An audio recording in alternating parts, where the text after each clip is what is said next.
చెప్తున్నారంట ఆ యొక్క సూత మహాముని శౌనకాది మహాములకు. ఏమయ్యా చెప్తున్నారంటే, ఇప్పుడున్న కాశీ పట్టణంలో అంటే కాశీ క్షేత్రంలో పూర్వం ఒక వృద్ధ బ్రాహ్మణుడు నివసించేవాడు అనమాట. ఆ యొక్క వృద్ధ బ్రాహ్మణుడు ఎలాంటి వాడయ్యా అంటే నిరుపేదవాడు అనమాట. ఆయన ఎలాంటి పేదరికం అనుభవించేవాడంటే కట్టుకోవడానికి సరైన బట్ట ఉండేది కాదు, తినడానికి సరైన తిండి దొరికేది కాదు, ఉండడానికి సరైన చోటు ఉండేది కాదనమాట. ప్రతినిత్యం కూడా భిక్షయాటం చేసుకుంటూ ఆ యొక్క కాశీనగర వీధుల్లో భిక్షయాటం చేసుకుంటూ వచ్చిన భిక్ష ద్వారా తన యొక్క జీవనాన్ని గడుపుతూ ఉండేవాడు అనమాట.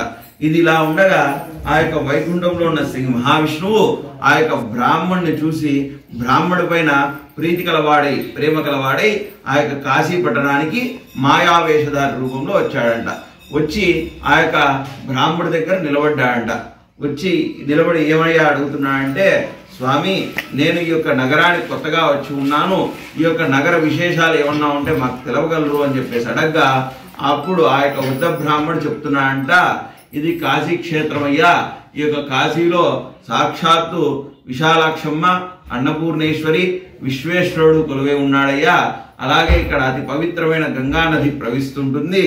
ఇక్కడ ఎవరైతే గతిస్తారో కాశీ క్షేత్రంలో ఎవరైతే చనిపోతారో వారికి పునర్జన్మ అనేది ఉండదయ్యా. ఇది చాలా విశేషమైన నగరము, ఇది భూలోకంలో ఉండే కైలాసంతో సమానం అని చెప్పేసి చెప్పాడు అనమాట. చెప్తే అదంతా విన్న ఆ యొక్క మాయావేషధారైన శ్రీ మహావిష్ణువు ఆ యొక్క బ్రాహ్మణుడితో అంటున్నాడంట, సరే స్వామి, మీరు ఇంతటి విశేషమైన నగరంలో ఉండి కూడా భిక్షయాటం చేస్తున్నారు ఎందుకు? ఈ యొక్క నగర ప్రభావం చేత మీరు చాలా ఆనందంగా బతికి ఉండాలి కదా అని చెప్పేసి అడగ్గా అప్పుడు ఆయన అంటున్నాడంట, నేను ఏ జన్మలో ఏ పాపం చేసుకున్నానో తెల్లు, ఇటువంటి క్షేత్రంలో ఉన్నప్పటికి కూడా ఇటువంటి కడు పేదరికాన్ని నేను అనుభవిస్తున్నాను. ఈ యొక్క పేదరికాన్ని తొలగించుకోవాల్సిన మార్గం ఏదుందో నాకు తోచడం లేదు అని చెప్పేసి అనగా అప్పుడు ఆ యొక్క మాయావేషధారైన శ్రీ మహావిష్ణువు ఆ బ్రాహ్మణుడితో ఇలా సెలవు ఇస్తున్నాడంట, అయ్యా, నేను మీకు చెప్పేంతటి వాడిని కాదు, కానీ నేను ఒక్కసారి మీకు గుర్తు చేస్తున్నానని చెప్పేసి ఇలా చెప్తున్నాడంట. ఏమంటే ఈ యొక్క అష్టాదశ పురాణాల్లో 18 పురాణాల్లో స్కాంద పురాణం అని చెప్పేసి ఉంది. ఆ యొక్క స్కాంద పురాణంలో సత్యనారాయణ స్వామి వారి యొక్క వ్రత గురించి వివరంగా చెప్పబడింది. ఒక్కసారి మీరు ఆ యొక్క సత్యనారాయణ స్వామి వారి యొక్క వ్రతాన్ని ఆచరించండి, మీకున్న దారిద్ర్యం అంతా కూడా తొలగిపోతుందని చెప్పేసి నాకు చాలా నమ్మకంగా ఉందని చెప్పేసి చెప్పగా అది విన్న ఆ యొక్క వృద్ధ బ్రాహ్మణుడు చాలా సంతోషించి ఆ యొక్క మాయావేషధారైన శ్రీ మహావిష్ణువుకు నమస్కరించబోగా ఆయన అంతర్ధాయమై కనబడకుండా వెళ్ళిపోయాడు అనమాట. వెళ్ళిపోతే అప్పుడు ఆయన అనుకున్నాడంట, సాక్షాత్తు ఆ యొక్క కాశీ విశ్వేశ్వరుడే తనపైన ప్రేమ గలవాడే వచ్చి చెప్పాడేమో అని చెప్పేసి భావన చేసి ఆ రోజు రాత్రి సరిగ్గా నిద్రపోక ఉదయాన్నే నిద్రలేచి అక్కడ ప్రవహించే అతి పవిత్రమైన గంగా నదిలో స్నానమాచరించి ఆ యొక్క కాశీ విశ్వేశ్వరుడిని నమస్కారం చేసుకున్నాడంట. ఈ రోజు నాకు ఏదైతే భిక్ష లభిస్తుందో ఆ భిక్షలంతా కూడా సత్యనారాయణ స్వామి వారి యొక్క వ్రతానికి నేను ఉపయోగిస్తానని చెప్పేసి నమస్కారం చేసుకోగా తనకు ప్రతిరోజు లభించే భిక్ష కంటే రెట్టింపు భిక్ష లభించిందంట. లభించడం ద్వారా ఆ యొక్క భిక్షనంతా కూడా సొమ్ము చేసుకొని సత్యనారాయణ స్వామి వారి యొక్క వ్రతానికి ఏదైతే అవసరమో అవన్నీ కూడా సమీకరించుకొని ఆ రోజు సాయంత్రమే గంగా నది ఒడ్డున ఈ యొక్క సత్యనారాయణ స్వామి వారి యొక్క వ్రతాన్ని ఎంతో భక్తిగా శ్రద్ధగా ఆచరించాడనమాట. అలా ఆచరించడం ద్వారా సత్యనారాయణ స్వామి వారి యొక్క వ్రత ప్రభావం చేత ఆ యొక్క బ్రాహ్మణుడు కొద్ది రోజులకే ఈ యొక్క దారిద్ర్యాన్ని అంతా కూడా తొలగించుకొని ధనవంతుడిగా తయారయ్యాడనమాట. ఇదంతా కూడా చెప్పిన ఆ యొక్క శౌనకాది మహామునులకు సూత మహామునితో చెప్పాడనమాట. చెప్తే అప్పుడు ఆ యొక్క శౌనకాది మహామునులంతా కూడా సూత మహాముని అడుగుతున్నారంట. ఏమయ్యా అడుగుతున్నారంటే, సరే స్వామి, ఆ యొక్క బ్రాహ్మడు ఆచరించడం ద్వారా తనకున్న దారిద్ర్యం అంతా కూడా తొలగిపోయిందని చెప్పారు. అంటే కేవలం ఇది బ్రాహ్మణులు మాత్రమే ఈ యొక్క వ్రతాన్ని ఆచరించాలా, అన్య వర్ణముల వారు ఎవరు కూడా ఈ యొక్క వ్రతాన్ని ఆచరించరాదా అని చెప్పేసి అడగ్గా అప్పుడు ఆయన చెప్తున్నాడంట, లేదు, ఈ యొక్క వ్రతాన్ని ప్రతి ఒక్కరు కూడా ఆచరించవచ్చు నాయన. బ్రాహ్మణ, వైశ్య, క్షత్రియ, శూద్ర ఇలా 4 వర్ణాలు కూడా ఈ యొక్క వ్రతాన్ని ఆచరించవచ్చు. కేవలం ఈ యొక్క వ్రతాన్ని ఆచరించడానికి ప్రాధాన్యత ఏమయ్యా అంటే, పరిమాణం ఏమయ్యా అంటే భక్తి మాత్రమే పరిమాణము. ఆ యొక్క భగవంతుడిపైన ఎవరైతే భక్తిగా శ్రద్ధగా ఈ యొక్క వ్రతాన్ని ఆచరిస్తారో వారికి భగవంతుడి యొక్క అనుగ్రహం సమానంగా ఉంటుందని చెప్పేసి చెప్పాడు అనమాట. చెప్తూ దానికి ఉదాహరణగా చెప్తున్నాడు అనమాట. అదే కాశీనగరంలో కాష్టుడు అని చెప్పేసి కట్టెలమ్ముకునే వ్యాపారి ఒకానొక సందర్భంలో బ్రాహ్మణులు నివసించే వీధి గుండా వెళ్తూ కట్టెలు అమ్ముకుంటూ వెళ్తున్నాడు అనమాట.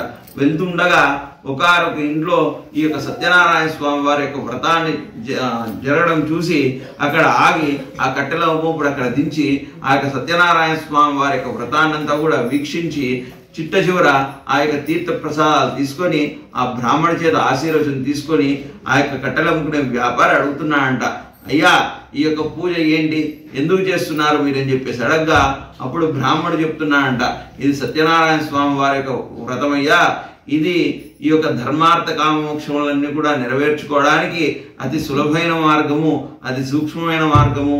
ఈ యొక్క వ్రతాన్ని ఎవరు దేనికోసం ఆశించి చేస్తారో వారు అటువంటి ఫలితాలన్నింటి కూడా పొందుతుంటారు. నేను ఈ యొక్క దారిద్ర్యం అంతా కూడా తొలగిపోవడానికి నేను ఈ యొక్క వ్రతాన్ని చేస్తున్నానని చెప్పేసి చెప్పగా అప్పుడు ఆ కట్టెలు అమ్ముకునే వ్యాపారి కూడా చెప్తాడంట, మేము కూడా చాలా పేదరికంలో ఉన్నాం స్వామి, మేము కూడా ఈ యొక్క వ్రతాన్ని ఆచరించడం ద్వారా మాకు అటువంటి ఫలితం కలుగుతుందా అని చెప్పేసి అడగ్గా తప్పకుండా అని చెప్పేసి చెప్తే అప్పుడు ఆ కట్టెలు అమ్ముకునే వ్యాపారి ఆ బ్రాహ్మణి చేత సత్యనారాయణ స్వామి యొక్క వ్రతాన్ని చేయించాలి అని చెప్పేసి మాట తీసుకొని వెళ్తాడనమాట. వెళ్ళిన తర్వాత ఇంటికి వెళ్ళి తన యొక్క భార్యకు జరిగిన వృత్తాంతాన్ని అంతా కూడా తెలియజేసి ఆ యొక్క భార్యతో ఈ యొక్క సత్యనారాయణ స్వామి వారి యొక్క వ్రతం చేద్దామని చెప్పేసి చెప్పగా తన యొక్క భార్య కూడా అంగీకరిస్తుంది అనమాట. అలా అంగీకరించిన తర్వాత మరుసటి రోజు ఆ యొక్క కట్టెలు అమ్ముకునే వ్యాపారి ధనికులుండే వీధి గుండగా వెళ్ళి ఆ యొక్క కట్టెలన్నీ కూడా అమ్మి ఆ వచ్చిన సొమ్ముతో సత్యనారాయణ స్వామి వారి యొక్క వ్రతానికి ఏదైతే విశేషమైన ద్రవ్యాలు అవసరమో ఆ ద్రవ్యాలన్నింటినీ కూడా స్వీకరించి ఆ బ్రాహ్మణి చేత సత్యనారాయణ స్వామి వారి యొక్క వ్రతాన్ని ఆచరించాడనమాట. అలా ఆచరించిన కొద్ది రోజులకే తను చేస్తున్న కట్టెలు అమ్ముకునే వ్యాపారంలో లాభాలు మెండుగా అంటే అధికంగా వచ్చి తను కూడా ధనికుడుగా మారాడనమాట. మారడమే కాకుండా తనకున్న సమస్యలన్నీ కూడా తొలగిపోయి సుఖమైన జీవితాన్ని పొంది ఉన్నాడు నాయన అని చెప్పేసి ఆ యొక్క శౌనకాది మహాములకు సూత మహాముని తెలియజేశాడనమాట. ఇలా ఎవరైతే భగవంతుని పైన అమితమైన విశ్వాసముతో భక్తితో ఈ యొక్క వ్రతాన్ని చేస్తారో వారందరికీ కూడా సమానమైన ఫలితాన్ని భగవంతుడు ఇస్తాడని చెప్పేసి ఈ యొక్క వ్రతకథలో వివరంగా చెప్పబడింది అనమాట. ఇది ద్వితీయోధ్యాయ సమాప్త. నమస్కారం చెప్తున్నా అంట. పూర్వం ఈ యొక్క దేశాన్ని పరిపాలించే రాజు పేరు తుంగధ్వజుడయ్యా. ఆ యొక్క తుంగధ్వజుడు దేశంలో ఉన్న ప్రజలందరినీ కూడా ఎంతో సంరక్షణంగా ఎంతో కన్నబిడ్డల వలె భావించి ఎవరికి ఏమైతే అవసరమో అవన్నీ కూడా అందిస్తూ దేశాన్ని బాగా సుభిక్షంగా పరిపాలిస్తుండేవాడు. కానీ ఆ యొక్క తుంగధ్వజుడికి ఒక తీరని లోటు అనేది ఉందన్నమాట. ఏమయ్యా ఆ లోటు అంటే తన తదనంతరం అంటే తను చనిపోయిన తర్వాత తన యొక్క రాజ్యాన్ని పరిపాలించడానికి వంశోద్ధారకుడు కొడుకు అనేవాడు ఎవడు కూడా లేకపోయి ఉండేవాడు అనమాట. కాబట్టి ఆ రాజు ప్రతిరోజు కూడా చింత అనేది పడుతుండేవాడు అనమాట. నా తదనంతరం ఈ యొక్క రాజ్యాన్ని పరిపాలించే వంశోద్ధారకుడు లేడు కదా అని చెప్పేసి ప్రతిరోజు బాధపడుతుండగా ఒకానొక సందర్భంలో ఒక బ్రాహ్మణుని అడిగాడంట, స్వామి నేను ఈ యొక్క సంతానం కోసం అనేకమైన పూజలన్నీ కూడా చేశాను, హోమాలన్నీ చేశాను, ఏది కూడా ఫలితం అనేది దక్కలేదు, దానికి గల కారణం ఏమి అని చెప్పేసి అడగ్గా అప్పుడు ఆ బ్రాహ్మణుడు చెప్తున్నాడంట, అయ్యా రాజా మీరు చేసిన పూజలు కానీ వ్రతాలు కానీ హోమాలు కానీ ఆ యొక్క ఫలితం కానీ ఎక్కడికి పోలేదు. ఆ యొక్క ఫలితం అంతా కూడా మీ యొక్క రాజ్యంలో మీ యొక్క రాజ్య రూపంగా అది ప్రసరిల్లుతోంది. మీకు సంతానం కలగలేదు అంటే దానికి ఇంకొక కారణం ఏదన్నా ఉండొచ్చు. కానీ చిట్ట చివరిగా మీరు ఒక ప్రయత్నం అనేది చేయండి. సత్యనారాయణ స్వామి వారి యొక్క వ్రతం అనేది ఒకటి ఉందయ్యా. ఆ యొక్క వ్రతాన్ని ఎవరైతే భక్తిగా ఆచరిస్తారో వారికి భగవంతుడు ఏదైతే కావాలో అది ప్రసాదిస్తాడంట.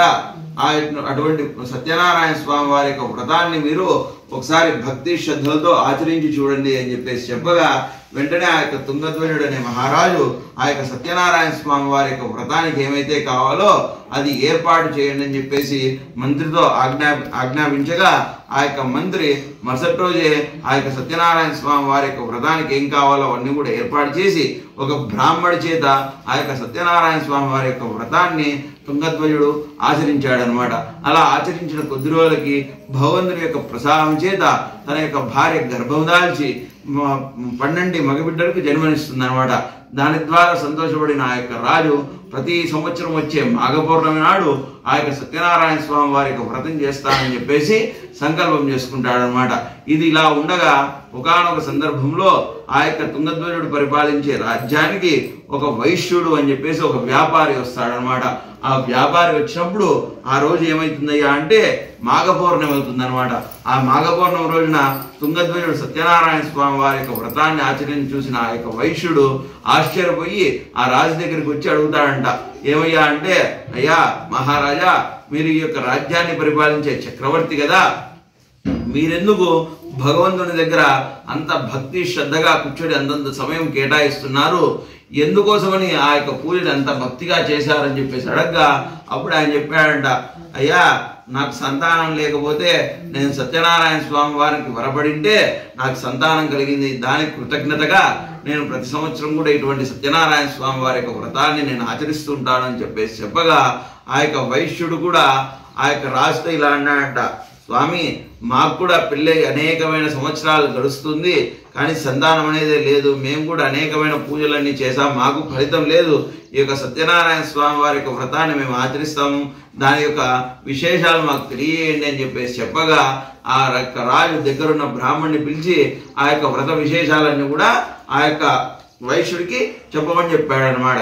చెప్పగా ఆ యొక్క బ్రాహ్మణుడి యొక్క వ్రతాన్ని ఎలా ఆచరించాలి ఏమి అనే యొక్క విశేషాలన్నీ కూడా ఆ యొక్క వైశ్యుడికి తెలియజేయడం జరిగిందనమాట. అది విన్న వైశ్యుడు ఇంటికి వెళ్ళి తన భార్య అయిన లీలావతికి జరిగిన విషయాన్నంతా కూడా తెలియజేశాడనమాట.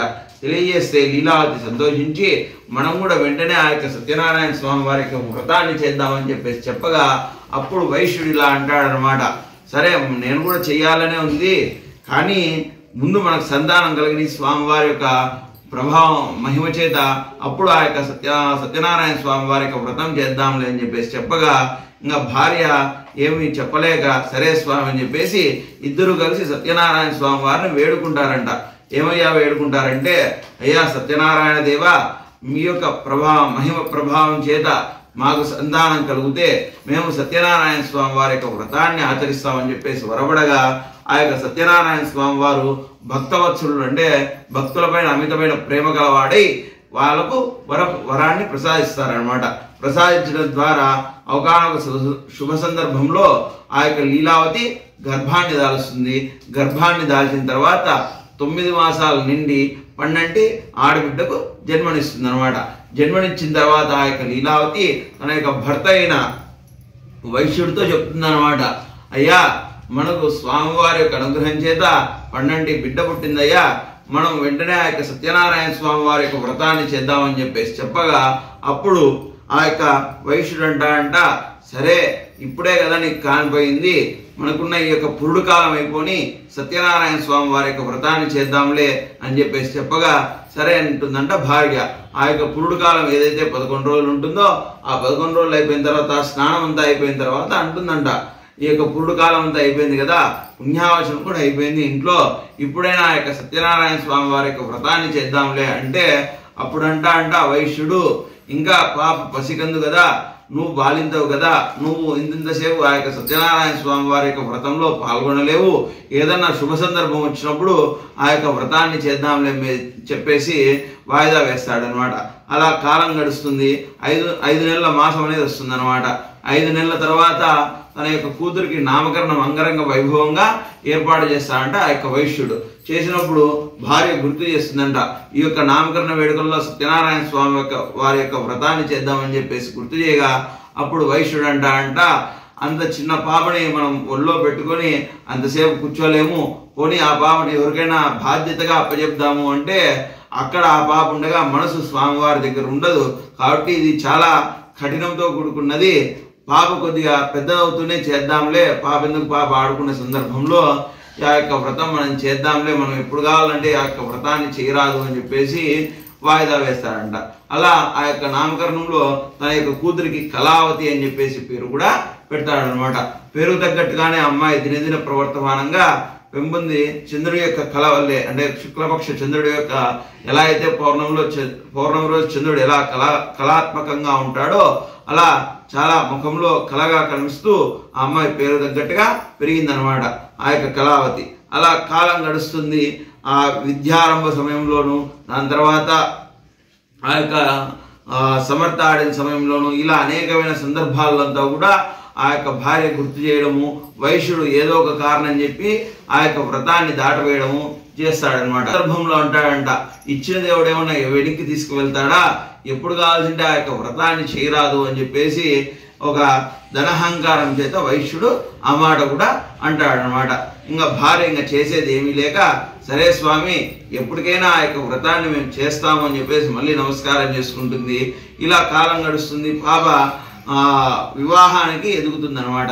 ఎదిగినప్పుడు ఆ యొక్క వైశ్యుడు దేశాలన్నీ కూడా తిరిగి దత్తుడు అని చెప్పేసి ఒక అబ్బాయిని తీసుకొని వచ్చి వివాహం చేస్తాడంట. అమ్మాయికి చాలా అంగరంగ వైభవంగా వివాహం కూడా చేస్తాడంట ఆ యొక్క దత్తుడికి ఇచ్చి.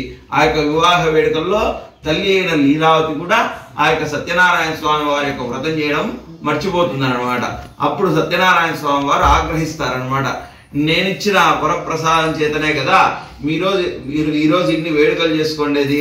అంటే నామకరణం దగ్గర నుంచి మొదలు పెట్టుకుంటే నామకరణం కానీ, చౌలం కానీ, కేశఖండన కానీ, విద్యారంభం కానీ, లేదంటే తుదకు ఇప్పుడు జరిగిన వివాహం కానీ, ఇలాంటి వేడుకలన్నీ కూడా నేను ఇచ్చిన వరప్రసాదం చేతనే కదా మీరు చేసుకున్నది.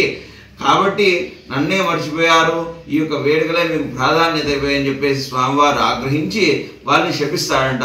ఏమయ్యా శపిస్తాడంటే, మీరు ఏదైతే కఠినమైన సమయాలు అనుభవిస్తుంటారో అవి ఇంకా కఠినమవు గాక అని చెప్పేసి శపించాడంట. అంటే ఎప్పుడైతే కష్టాలు వస్తుంటాయో ఆ కష్టాలకు మరింత కష్టాలు చేకూర్చున్నాయి అని చెప్పేసి శపిస్తాడంట.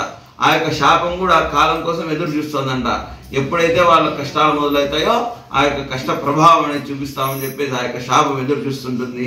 వివాహం జరిగిన తర్వాత కొద్ది రోజుల తర్వాత ఆ యొక్క వైశ్యుడు వ్యాపారి అంటాడంట అల్లుడితో, సరే మనము మీ యొక్క వివాహం జరిగి కొద్ది రోజులు గడిచింది, మనం వ్యాపార నిమిత్తమే బయలుదేరి వెళ్ళి కొద్దిగా వ్యాపారం చేసుకొని వద్దామా నగరాల్లో అని చెప్పేసి చెప్పగా, సరే అని చెప్పేసి అల్లుడు అంటాడంట.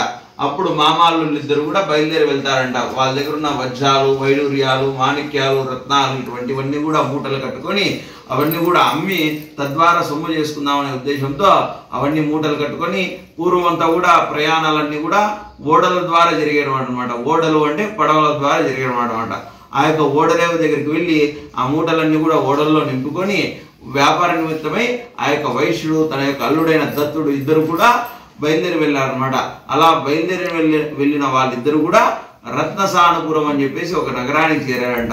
ఆ యొక్క నగరం ఇప్పుడు ఏమయ్యా అంటే కలకత్తా మహానగరాన్నే పూర్వం రత్నసానుపురంగా చెప్పేవారు అనమాట.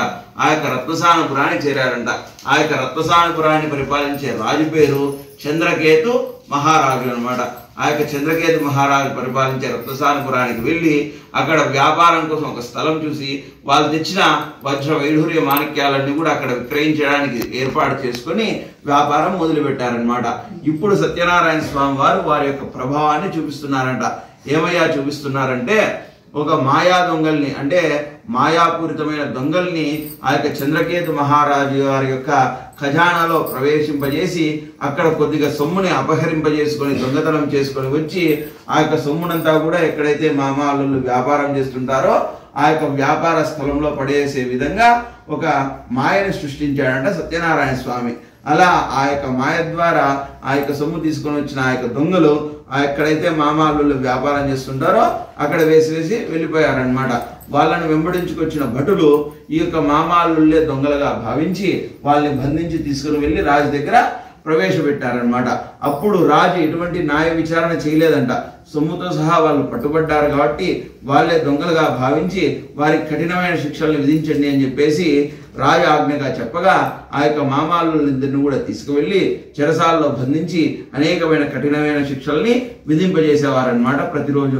ఇది ఇలా ఉండగా ఇంటి దగ్గర లీలావతి, కళావతి తల్లి కూతురులు ఇద్దరు కూడా ఆదమర్చి నిద్రపోతున్న సమయంలో ఇంట్లో కూడా ఆ యొక్క సత్యనారాయణ స్వామి వారి యొక్క మహిమ చేత మాయా దొంగలు ప్రవేశింపజేసి అక్కడున్న సొమ్మునంతా కూడా తీసుకొని వెళ్ళిపోతారంట ఆ యొక్క దొంగలు. ఉదయాన్నే నిద్ర లేచిన తర్వాత లీలావతి, కళావతి చూడగా ఇంట్లో వండుకోవడానికి ఒక మెతుకు బియ్యం అనేది కూడా లేదంట. సొమ్ము వెళ్ళిపోయింది, ఉన్న ధాన్యము వెళ్ళిపోయింది. ఇంకా చేసేది ఏమీ లేక ఆ యొక్క కూతురు ప్రతి ఇంటికి వెళ్ళి భిక్ష ఎత్తుకుంటూ వచ్చి ఆ యొక్క భిక్ష ద్వారా వచ్చిన పదార్థాన్ని వండుకొని జీవనాన్ని గడిపేవాళ్ళనమాట. ఇలా కాలం గడుస్తుండగా ఒకానొక సందర్భంలో కళావతి భిక్ష కోసమై వెళ్ళిన సందర్భంలో ఒకరింట్లో సత్యనారాయణ స్వామి వారి యొక్క వ్రతాన్ని ఆచరించడం చూసి ఆ యొక్క సత్యనారాయణ స్వామి వారి యొక్క వ్రతాన్నంతా తిలకించి అక్కడ ఉన్న తీర్థప్రసాదాలు స్వీకరించి బ్రాహ్మడికి నమస్కారం చేసుకొని తిరిగి తన ఇంటికి వస్తుందన్నమాట. వచ్చిన కూతురుని చూసిన ఆ యొక్క లీలావతి అంటుందన్నమాట, ఏ దురుద్దేశంతో అమ్మా ఇంతటి రాత్రి వేళ వరకు మేము బయట తిరుగుతున్నాం అని చెప్పేసి చెప్పగా అప్పుడు కళావతి అంటుందంట, అమ్మా ఫలానా వాళ్ళ ఇంట్లో సత్యనారాయణ స్వామి వారి యొక్క వ్రతం చేస్తుంటే నేను ఉండి ఆ యొక్క సత్యనారాయణ స్వామి వారి యొక్క వ్రతాన్నంతా తిరిగించి తీర్థప్రసాదాలు తీసుకొని వచ్చేసరికి ఆలస్యమైంది, నీకోసం కూడా ప్రసాదం తెచ్చానని చెప్పేసి ఇవ్వగా అప్పుడు ఆ యొక్క ప్రసాదం తింటూనే తన తల్లికి గుర్తుకొస్తుందంట గతమంతా కూడా. అప్పుడు చెప్తుందంట కూతురికి, అమ్మాయి యొక్క సత్యనారాయణ స్వామి వారి యొక్క వ్రతం స్వామివారి యొక్క ప్రభావం చేతనే వర ప్రభావం చేతనే నువ్వు మాకు సంతానంగా కలిగావు. నువ్వు సంతానంగా కలిగిన తర్వాత మీ నాన్నగారు ఉన్న ధనహంకారం చేత ఆ యొక్క సత్యనారాయణ స్వామి వారి యొక్క వ్రతాన్ని చేయలేకపోయాము. దానికే కాబోలు మనకి ఇటువంటి కష్టాలన్నీ వచ్చాయి, ఇంట్లో ఉంటే సొమ్ము వెళ్ళిపోయింది, మీ నాన్నగారు అల్లుడు గారు ఇద్దరు వ్యాపార నిమిత్తమై వెళ్ళిన వాళ్ళ యొక్క జాడ తెలియడం లేదు, కాబట్టి ఒకసారి ఆ యొక్క సత్యనారాయణ స్వామి వారి యొక్క వ్రతాన్ని చేద్దాం, మనకేమన్నా మార్గం కూడా సత్యనారాయణ స్వామి వారి యొక్క వ్రతాన్ని ఆచరిస్తారనమాట. ఆచరించి ఆ యొక్క భగవంతుని వేడుకుంటారంట. ఏమయ్యా వేడుకుంటారంటే, స్వామి మా యొక్క భర్తలిద్దరు కూడా క్షేమంగా ఇంటికి రావాలని చెప్పేసి వేడుకుంటారంట. వేడుకున్నప్పుడు ఇంకా సత్యనారాయణ స్వామి చేసేది ఏమీ లేక ఆ యొక్క చంద్రకేతు మహారాజు గారి యొక్క స్వప్నంలో కలలో కనబడి చెప్తారంట, ఏమయ్యా అంటే, మీరు ఎవరైతే దొంగలుగా భావించి బంధించి ఉన్నారో వారు దొంగలు కాదయ్యా, వ్రతభ్రష్టులు, వెంటనే వారిని చెరసాల నుంచి విడుదల చేయండి అని చెప్పేసి చెప్పగా ఆ యొక్క చంద్రకేతు మహారాజు ఒక సభను ఏర్పాటు చేసి సభలో తనకు వచ్చిన కళ గురించి చెప్పి ఆ యొక్క మంత్రులను అడగగా మంత్రులు చెప్తారంట, సాక్షాత్తు నారాయణుడే నీ యొక్క కళలోకి వచ్చి చెప్పారంటే వాళ్ళు ఖచ్చితంగా దొంగలై ఉండరు, వెంటనే వారిని విడుదల చేయండి అని చెప్పగా అప్పుడు ఆ యొక్క మామాళ్ళిద్దరిని కూడా చెరసాల నుంచి విడుదల చేసి తన సభలో ప్రవేశింపజేసి జరిగిన వృత్తాంతం చెప్తారంట. మీరు ఏదో వ్రతభ్రష్టులు అంటయ్యా, వెళ్ళి ఆ యొక్క వ్రతం చేయండి అని చెప్పేసి చెప్పి ఆ యొక్క చెరసాలలో ఉన్న రాళ్ళు ఏదైతే క్షౌరం అంటే ఆ యొక్క గడ్డము తర్వాత జుట్టు ఇవన్నీ పెరిగి ఉంటాయి కాబట్టి ఆ యొక్క క్షౌర కర్మలన్నీ కూడా చేయించి వారిని అంతా కూడా సుందరంగా అలంకార భూషితులను చేసి ఎక్కడైతే వాళ్ళని పట్టుకొని ఉన్నారో అక్కడికి తీసుకొని పెట్టి వదిలిపెట్టారనమాట. ఆ యొక్క ఓడరేవు దగ్గరికి తీసుకుపోయి వదిలిపెట్టారనమాట. వాటితో పాటుగా వారు స్వాధీనపరుచుకున్న వజ్ర వైడూర్య మాణిక్యాలతో పాటు ఇంకా రాజుగారు ఇంకొద్దిగా సంపదను తోడు చేసి వాళ్ళకు బహుమతిగా ఇచ్చాడనమాట. అప్పుడు సత్యనారాయణ స్వామి వారు అనుకున్నారంట, సరే ఇంటి దగ్గర తల్లి కూతుర్లకైతే జ్ఞానోదయం అయింది, నన్ను పూజించి వరమడిగారు కాబట్టి వీళ్ళని వదిలిపెట్టాను, కనీసం ఈ యొక్క వైశ్యుడికి నేను గుర్తున్నానో లేదో అనే భావన చేత మాయావేషధార రూపంలో వచ్చాడంట. ఆ యొక్క ఓడ దగ్గరికి వచ్చి అడుగుతున్నాడంట వైశ్యుడిని, ఏమయ్యా అడుగుతున్నా అంటే, అయ్యా నా పేరు నారాయణుడు, నేను నారాయణపురం నుంచి వచ్చాను, నాకు ఏదన్నా కానీ ఈ యొక్క నారాయణ యజ్ఞం చేయడానికి కావాల్సిన సహాయ సహకారాన్ని మీరు అందించగలరు అని చెప్తే అప్పుడు ఆయన అంటున్నాడంట, మా దగ్గర ఎటువంటి ధనము లేదయ్యా నీకు ఇవ్వడానికి, కానీ నువ్వు ఏదన్నా భగవంతుని కైంకర్యం చేయాలంటే నువ్వు కష్టపడి శ్రమించిన దాంతో చేయాలి, కానీ ఇలా యాచించి చేయకూడదు అని చెప్పేసి ఆయన్ని హేళన చేస్తాడనమాట.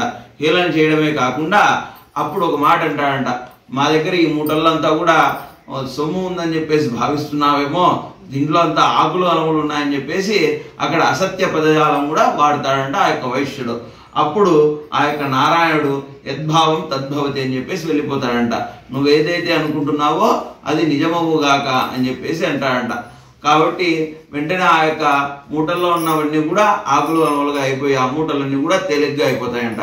అప్పుడు ఆ యొక్క వైశ్యుడు ఏం చేయాలో తెలియక రోధిస్తుంటే అల్లుడు అంటాడంట, మామ నీకు పెద్దల పట్ల భక్తి విశ్వాసం లేదు, భగవంతుని పట్ల నమ్మకం లేదు, ఆయన ఎవరో వచ్చి ఏదో స్వామివారి కోసం ఏదన్నా సహాయం చేయగలరు అని చెప్పేసి అడగ్గా సహాయం చేయకపోగా ఆయనతో అసత్యం చెప్పావు, ఆయన యద్భావం తద్భవతి అన్నాడు కాబట్టి అదే నిజమైపోయింది, నువ్వు వెళ్ళి ఆయన శరణ వేడు, ఆయన మాత్రమే నిన్ను కాపాడగలడు అని చెప్పేసి చెప్పగా వెంటనే ఆ యొక్క వైశ్యుడు ఆ చెట్టు ఈ పుట్ట పట్టుకొని ఆ యొక్క నారాయణుడు ఎక్కడైతే సెదరుతున్నారో అటువంటి వటవృక్షం కిందకి వెళ్ళి ఆ యొక్క నారాయణుడు పాదాలు పట్టుకొని అడుగుతున్నాడంట, నేను ఎంతటి వాడిని స్వామి, మీ యొక్క ముందర మీ మాయలో నేను కొట్టుమిట్టాడుతున్నాను, నేను చేసిన తప్పులన్నిటి కూడా క్షమించి నన్ను అనుగ్రహించండి అని చెప్పేసి కోరుకోగా అప్పుడు ఆయన అంటున్నాడంట శ్రీ మహావిష్ణువు, అయ్యా నువ్వు ఏదైతే అనుకుంటున్నావో అన్నీ కూడా నీకు దక్కుతాయి. ఇప్పటి నుంచైనా కూడా వెళ్ళి ఆ యొక్క భగవంతుడి మీద శ్రద్ధగా ఉండు, భక్తిగా ఉండు, చేయాల్సిన కార్యం ఏదైతే ఉందో అది నెరవేర్చు అని చెప్పేసి చెప్పగా వెంటనే సరే స్వామి అని చెప్పేసి వచ్చి చూడగా ఈ ఓడరేవు దగ్గర ఆ యొక్క వస్తువులన్నీ కూడా ఏవైతే ఆకులములుగా మారిపోయో అవన్నీ కూడా తిరిగి ఆ యొక్క రత్న వైఢూర్యాలన్నీ కూడా సంచులు నిండుగా ఉన్నాయన్నమాట. వెంటనే ఇంకా మామాలు ఆలస్యం చేయకుండా వారి యొక్క స్వగ్రామానికి బయలుదేరి వెళ్తున్నారనమాట. ఇది తృతీయోధ్యాయ సమాప్త. స్వగ్రామానికే బయలుదేరి వెళ్ళారు కదా. అలా వెళ్తుండగా వారి యొక్క గ్రామం దగ్గరకు చేరుకుండగానే అక్కడ ఒక దూతని పిలిచి చెప్పాడంట వ్యాపారి. ఏమని చెప్పాడంటే, ఇంటికి వెళ్ళి మా యొక్క భార్యలతో చెప్పండి మేము క్షేమంగా చేరి ఉన్నాము, ఓడరేవు దగ్గరకు వచ్చి మమ్మల్ని స్వాగతం పూర్వకంగా ఆహ్వానం పలకండి అని చెప్పేసి కబురు పంపగా ఆ యొక్క దూత ఇంటి దగ్గరికి వెళ్ళి ఆ యొక్క విషయం చెప్పే సందర్భంలో లీలావతి కళావతి ఇద్దరు కూడా ఆ యొక్క సత్యనారాయణ స్వామి వారి యొక్క వ్రతాన్ని ఆచరిస్తున్నారనమాట. అలా ఆచరిస్తున్నప్పుడు ఆ యొక్క లీలావతి కళావతికి ఈ యొక్క దూత వచ్చి చెప్తాడంట, అమ్మా మీ యొక్క భర్తలిద్దరు కూడా క్షేమంగా చేరారు, మీరు వచ్చి స్వాగతం పలకాలంట అని చెప్పేసి చెప్పగా వెంటనే ఆ యొక్క లీలావతి చాలా సంతోషించి తన యొక్క కూతురుతో అంటుందంట. ఏమని అంటే, అమ్మా నేను వెళ్ళి మీ తండ్రి గారికి అల్లుడు గారికి స్వాగతం పలుకుతాను, నువ్వు ఇక్కడే ఉండి ఈ యొక్క సత్యనారాయణ స్వామి వారి యొక్క వ్రతాన్నంతా కూడా పూర్తి చేసుకొని తీర్థ ప్రసాదాలు స్వీకరించి నెమ్మదిగా రామ్మా అని చెప్పేసి చెప్పగా సరే అని చెప్పేసి తలుపుతుంది. కానీ కళావతి మనసులో అనుకుంటుందంట, ఎప్పుడో పెళ్ళైన మా అమ్మకే తన యొక్క భర్తను చూడాలని చెప్పేసి అంత కుతూహలంగా ఉంటే పెళ్ళైన కొద్ది రోజులకే మా భర్త ఈ యొక్క వ్యాపార నిమిత్తమై బయలుదేరి వెళ్ళాడు. వెళ్ళిన తర్వాత చాలా రోజులకు తిరిగి వస్తున్నాడు. నేను కూడా త్వరగా వెళ్ళి మా యొక్క భర్తను చూడాలనే ఒక ఉద్దేశంతో ఆ యొక్క పూజలు అయితే చేస్తుంది. కానీ కళావతి ఆ తీర్థ ప్రసాదాలు స్వీకరించడం అనేది మర్చిపోతుందంట హడావిడిలో. అప్పుడు మర్చిపోగా అప్పుడు సత్యనారాయణ స్వామి తన యొక్క మహిమను చాటడానికి ఇలా చేస్తాడంట. ఎప్పుడైతే కళావతి ఆ యొక్క తీర్థ ప్రసాదాలను విస్మరించి మర్చిపోయి ఓడరేవు దగ్గరకు వస్తుందో అప్పుడు ఆ యొక్క ఓడంతా కూడా ఆ యొక్క నదీ ప్రవాహంలో కొట్టుకొని వెళ్ళే విధంగా ఒక భ్రాంతిని ఏర్పాటు చేస్తాడంట. అప్పుడు ఆ యొక్క భ్రాంతి చూసిన ఆ యొక్క కళావతి అది నిజమేమో అని చెప్పి భావన చేసి సతీ సమూహంగా ఆ యొక్క నదిలో దుంకపోగా అప్పుడు ఆకాశంలో అశ్చేతిరవాణి పలుకుతాడంట శ్రీమన్నారాయణుడు. ఏమయ్యా అంటే, అమ్మా కళావతి మీ భర్త చనిపోలేదమ్మా, క్షేమంగా ఉన్నాడు, ఇది నీకు కలిగిన భ్రాంతి మాత్రమే, నువ్వు ఇంటికి వెళ్ళి తీర్థప్రసాదాలు స్వీకరించి రామ్మా అని చెప్పేసి చెప్పగా ఇంటికి వచ్చిన కళావతి తిరిగి ఆ యొక్క తీర్థప్రసాదాలు స్వీకరించి వచ్చిన బ్రాహ్మణి చేత ఆశీర్వాదం పొంది తిరిగి వెళ్ళి చూడగా భర్త క్షేమంగా ఓడ దిగుతూ కనిపించాడనమాట.